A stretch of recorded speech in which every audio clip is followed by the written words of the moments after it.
Nakadalawang beses na po akong na-decline or hindi na-approve sa application ng Atomic Card. Pwede pa kaya ako mag-try ng pangatlo at may pag-asa pa kayang ma-approve? Wala po akong payslip kasi wala po akong work and wala din po akong proof of income. Pwede po ba akong mag-apply ng Atomic Card? Hello and welcome back to another kwentong Atome. So ayan, Atome is a buy now pay later card para po sa mga hindi nakakaalam. So ito po ay parang isang credit card na may laman po ito kapag na-approve na tayo kung saan pwede natin gamitin. Kahapon nagpagas kami, gamit ko ang Atome. Bumili ako ng gamot sa Watsons, gamit ko din tong Atomic Card. And nag-grocery kami sa Walter Mart, gamit ko pa rin ang Atomic Card. So malaking bagay po talaga itong Atomic Card. And just a reminder, syempre, be responsible card owners or especially sa mga mahilig gumamit ng credit card. Syempre, pinahiram yan sa atin, so kailangan marunong din tayong magbayad. Wala po akong payslip kasi wala po akong work and wala din po akong proof of income. Pwede po ba akong mag-apply ng Atomic Card?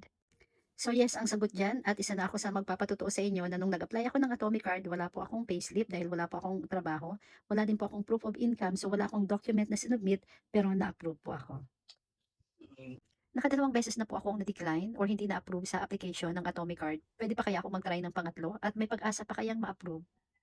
So yes din po ang sagot dyan. Kasi bali yung sister ko po, dalawang beses po siyang hindi na-approve sa application niya ng Atomic Card. And yung pangatlo po, finally na-approve po siya. And background lang po, so bali nung umuwi ako ng province namin sa Bicol, inassist ko na po siya sa pang-third application niya.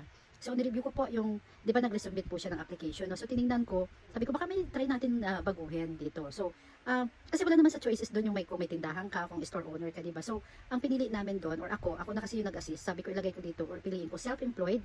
I think self-employed din dati ang nilagay niya, pero di ko lang alam kung ano bang type of business ang nilagay niya or whatever. So, ang nilagay ko or ang pinili ko is trading kasi parang nagba-buy and sell din siya. Pero alam mo yun, small business lang naman sa probinsya. So, since wala akong ibang mapili doon, sabi ko, sige, self-employed, tapos may business siya na buy and sell, parang buy and sell, so trading.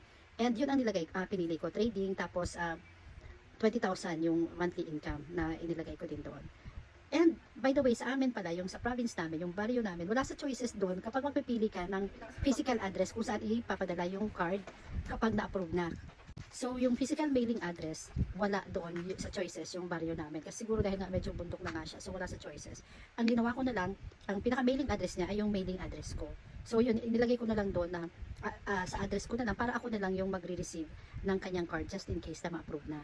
Okay, so nung nag-submit na nga kami, yung for the third time, hindi ko na siya, natanda akong ilang araw, parang kinalimutan ko na nag-submit na kami. Pagdating ko dito sa amin, sa Cavite, siguro mga after 2 days, may na-receive na ako na, padala galing sa Atome, at yun nga, tuwang-tuwa ako kasi finally na-approve na yung Atomic Card na application ng kapatid ko at pinadala ko na sa kanya. Ito, may picture po siya nung inopen niya na yung card. Ayan, pakita ko lang sa inyo yung clip kasi ito, tuwa siya finally. So, although maliit lang naman yung limit na na-approve sa kanya, pero okay lang yun guys, kahit maliit, pwede pong tumaas yan. Lalaki po yung credit limit nyo as long as maayos po yung record nyo sa Atome. So, yan lang po muna ang aking kwentong Atome and I hope makatulong po sa inyo. By the way, kung interested po kayo mag-apply, ito po, isi-share ko po ang link sa comment section. Thank you!